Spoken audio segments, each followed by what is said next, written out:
नमस्कार, मैं मनीष जायसवाल और आप देख रहे हैं खबरों की दीवार से जीवाल। इस वक्त मेरे साथ शालेय शिक्षक संघ के अध्यक्ष वीरेंद्र दुबे मौजूद हैं। पुरानी पेंशन को लेके बहुत लंबे समय से लड़ाई लड़ रहे हैं।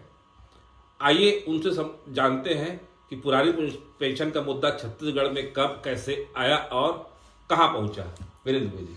मनीष जी, 1 जनवरी 2004 से जब से ओपीएस को बंद किया गया था और एनपीएस नई प्रणाली आई तो पूरे देश में विरोध का स्वर उभरा और लगभग पूरे देश के लगभग 60 लाख अधिकारी कर्मचारी जो है इसके लिए लामबंद हुए। और हम भी जो है पिछले 2 साल पहले राष्ट्रीय पुरानी पेंशन बहाली संयुक्त मोर्चा के बैनर तले जो है इस अभियान को जो है ओपीएस जो है लेने का अभियान, एनपीएस बंद करने का अभियान जो है इस संघर्ष से जुड़े। और इस संघर्ष यदि अब हम इतिहास में जाए, इस संघर्ष में हमने जो है कई अन्य जो राज्य हैं वहां का भी दौरा किया, क्योंकि ये पूरे देश की समस्या थी। सिर्फ एक ही स्टेट ऐसा था जो पश्चिम बंगाल था जहां पर यह बंद नहीं हुआ था, बाकी पूरे देश के अन्य जो राज्य हैं वहां बंद कर दिया गया था। तो इस मूवमेंट में जो है हम तेलंगाना गए, वहां पर हैदराबाद में बड़ा प्रोग्राम किया। उसके पश्चात हमारा उत्तराखंड जाना हुआ, पौड़ी गढ़वाल में बहुत बड़ा आंदोलन हुआ। तो सभी राज्यों में इस तरीके से आंदोलन जो है वो हमने उसमें शामिल हुए और इस लड़ाई को हमने तेज किया। झारखंड भी जाना हुआ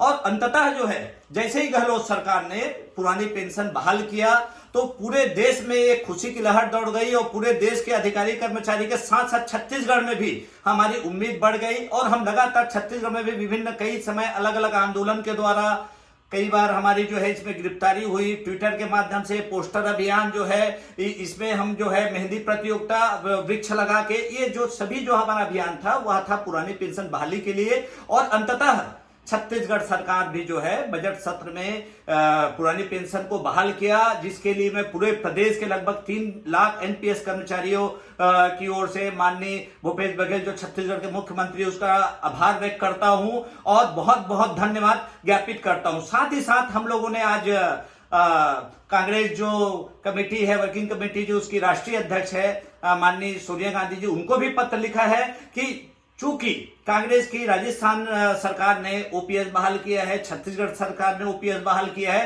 तो पूरे देश में आगामी जो 2024 का जो लोकसभा चुनाव होने वाला है उसके पहले जो है आप अपने इसके एजेंडे में रखिए कि यह जो है ओपीएस जो है यदि हमारी सरकार आएगी तो पूरे देश में ओपीएस हम बहाल करेंगे। इसके लिए आज ही हमने पत्र लिखा है और हमने एक डेलीगेशन के लिए भी समय मांगा है। यदि हमको समय मिलता है तो निश्चित रूप से हम माननीय सोनिया गांधी जी का भी आभार व्यक्त करना चाहते हैं, माननीय मुख्यमंत्री का आभार व्यक्त कर दिए। और साथ ही साथ एक हमारा एक एजेंडे में यह भी है कि 2 राज्य जो है ओपीएस बहाल किए, अन्य जो राज्य हैं वहां पर भी हम संघर्ष करके जाकर वहां जो मुख्यमंत्री है, तत्कालिक मुख्यमंत्री, उनको जाकर जो है ज्ञापन देकर इस मांग को करेंगे, धरना प्रदर्शन के माध्यम से करेंगे कि वहां पर भी ओपीएस बहाली हो। हमारा यह मुहिम अभी सिर्फ 2 राज्यों में हम सफल हुए हैं, अन्य राज्यों का भी दौरा करके हम इस पुरानी पेंशन को बहाल कराने के लिए पूरा हम प्रयास करेंगे। मध्य प्रदेश में जाएंगे मतलब निश्चित रूप से मध्य प्रदेश है, गुजरात है, राजस्थान तो अभी दिया है और अन्य जो राज्य है, बहुत सारे ऐसे राज्य हैं। मैं आपको बताना चाहूंगा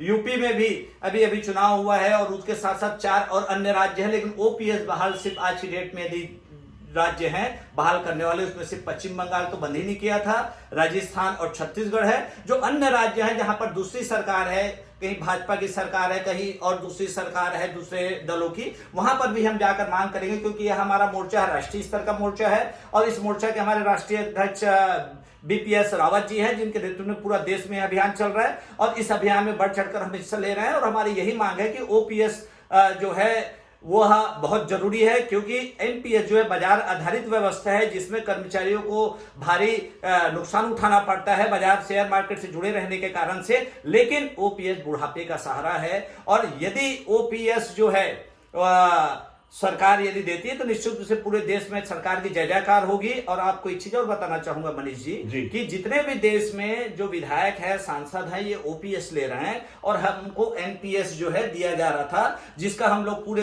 देश भर में पुरजोर विरोध किए। छत्तीसगढ़ में भी हम आंदोलन किए, आज 1 वर्ष हमारे आंदोलन को हो रहा है। 13 मार्च 2021 को छत्तीसगढ़ में एक बड़ा हमने मूवमेंट किया था और छत्तीसगढ़ की राजधानी बूढ़ा तालाब से हम लंबी रैली निकाले थे और सरकार से हमने मांग किया था। और मुझे लगता है कि छत्तीसगढ़ में बड़ा आंदोलन जो है ओपीएस बहाली को लेकर राष्ट्रीय पुरानी पेंशन बहाली संयुक्त मोर्चा जो है जिन्होंने किया, और निश्चित रूप से इसका पूरा श्रेय प्रदेश के लगभग 3 लाख अधिकारी कर्मचारियों को जाता है। और मैं पूरे आपके चैनल के माध्यम से पूरे प्रदेश के जो एनपीएस जो कर्मचारी उनको मैं बधाई देना चाहता हूं। और साथ ही साथ इस विषय को सीजीवाल ने भी समय समय पर जो है इसको उठाया था, और आप सीजीवाल का भी बहुत बहुत धन्यवाद देना चाहता हूं कि आप लोगों के माध्यम से हमारी बात जो है प्रदेश के अन्य जो हमारे जो साथी हैं, चाहे वह शिक्षक हो, चाहे अधिकारी हो, चाहे वह लिपिक हो, चाहे पटवारी हो, चाहे वन विभाग का कर्मचारी हो, चाहे स्वास्थ्य विभाग का कर्मचारी आपके माध्यम से जाता है। तो मुझे लगता है इस मूवमेंट का बहुत ज्यादा हमको जो है, हम सीजीवाल के भी आभारी हैं, क्योंकि उन्होंने समय समय पर हमारे इस विषयों को आम लोगों के बीच में, हमारे साथियों के बीच में पहुंचाया है, राष्ट्रीय स्तर पे पहुंचाया है। इसलिए आने वाला कल जो है हमारे राज्यों में ओपीएस बहाली के लिए मुख्यमंत्री भूपेश बघेल ने जो महत्वपूर्ण घोषणा की वो कैसे याद किए जाएंगे छत्तीसगढ़? निश्चित रूप से मनीष जी, यह जो दिन जो था, जिस दिन माननीय भूपेश बघेल जी ने विधानसभा में ओपीएस बहाली की घोषणा की, वह एक ऐतिहासिक दिन था, और इस ऐतिहासिक दिन को भुलाया नहीं जा सकता। ऐतिहासिक निर्णय भी था, और यदि पूरे प्रदेश के, हम तो इसके लिए जो है अपनी बात रख रहे हैं, लेकिन सभी यूनियन के जो कर्मचारी अध्यक्ष हैं उनसे चाहेंगे हम उसके लिए बातचीत करना भी शुरू कर दिए। इसका एक ऐतिहासिक सम्मेलन भी होना चाहिए, क्योंकि यह एक बहुत ऐतिहासिक निर्णय है, और पूरे देश में छत्तीसगढ़ ने एक पहचान बनाया है, राजस्थान ने पहचान बनाया है। यह संदेश पूरे देश के अन्य राज्यों में जाना चाहिए, वहां पर भी ओपीएस बहाल होना चाहिए। निश्चित रूप से हम हृदय से माननीय भूपेश बघेल जी का बहुत बहुत आभार व्यक्त करते हैं, धन्यवाद ज्ञापित करते हैं। ये तो बात ये हो गई, क्योंकि आप शिक्षक संवर्ग से आते हैं, 1997-98 से फिर क्रम चलते आ रहा है, बिल्कुल अभी भी नियुक्तियां हो रही है। तो कई शिक्षकों के मन में इसको लेके भ्रांतियां भी हैं। तो आप क्या चाहते हैं कि कैसे हो इनकी भ्रांतियों की? संविलियन जैसे हुआ उसमें दिक्कतें आई, इससे पहले जो निर्णय लिए गए, तो उस पर आप क्या संदेश देना चाहते हैं, क्या मांग रखना चाहते हैं? छोटी मनीष जी, मैं एक चीज ये बताना चाहूंगा, हम लोगों का परिवार बहुत बड़ा परिवार है, और लगभग 3 लाख एनपीएस कर्मचारी अधिकारी छत्तीसगढ़ में हैं। और जब बहुत बड़ा डिसीजन होता है तो कुछ ऐसे वर्ग भी रहते हैं जो अपने लाभ हानि को उसमें देखते हैं, लेकिन मैं ओवरऑल देखा जाए तो बस यही कहना चाहूंगा कि यदि ओपीएस छत्तीसगढ़ में बहाल हो रहा है, जो अभी माननीय मुख्यमंत्री जी ने घोषणा की है, वह निश्चित रूप से भविष्य को लेकर लाभदायक है। हमने अपने आने वाली जो पीढ़ी है उसको भी हमने ओपीएस के दायरे में ले आया है। तो यदि मुझे लगता है कि उसमें बहुत ज्यादा हमको भ्रम में नहीं फंसना चाहिए। निश्चित रूप से ओपीएस कर्मचारी हित में है, और यह देश के लगभग 60 लाख अधिकारी कर्मचारियों की यह मांग थी, और सरकार ने इस सौगात को देकर हमारे जो है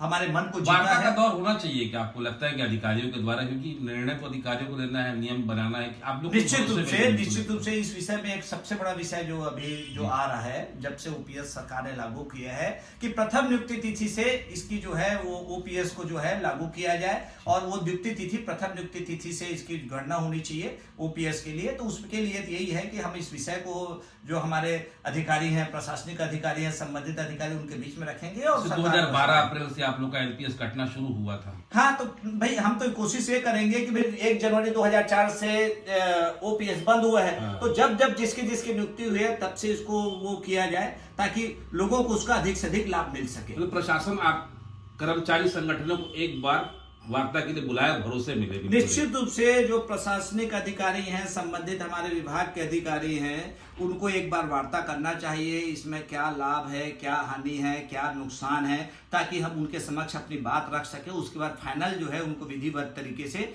इसकी वो करना चाहिए, मतलब सर्कुलर जारी करना चाहिए, ताकि कोई भी हमारे जो है वो उनको हानि ना हो। हर किसी हमारे शिक्षक साथी हैं, अधिकारी कर्मचारी, उनको लाभ ही हो, रंग में तनी भी भंग ना पड़े।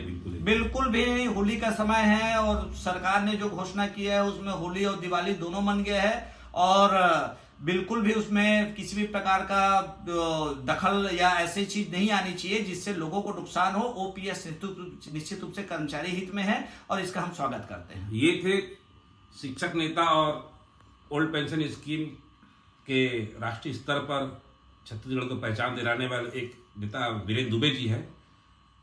हमारी खबरों में बने रहिए, लाइक करें और सब्सक्राइब करें, कमेंट जरूर करें, ताकि हमको आपके विचार मालूम पड़े। सीजीवाल से मनीष जायसवाल की एक रिपोर्ट। धन्यवाद।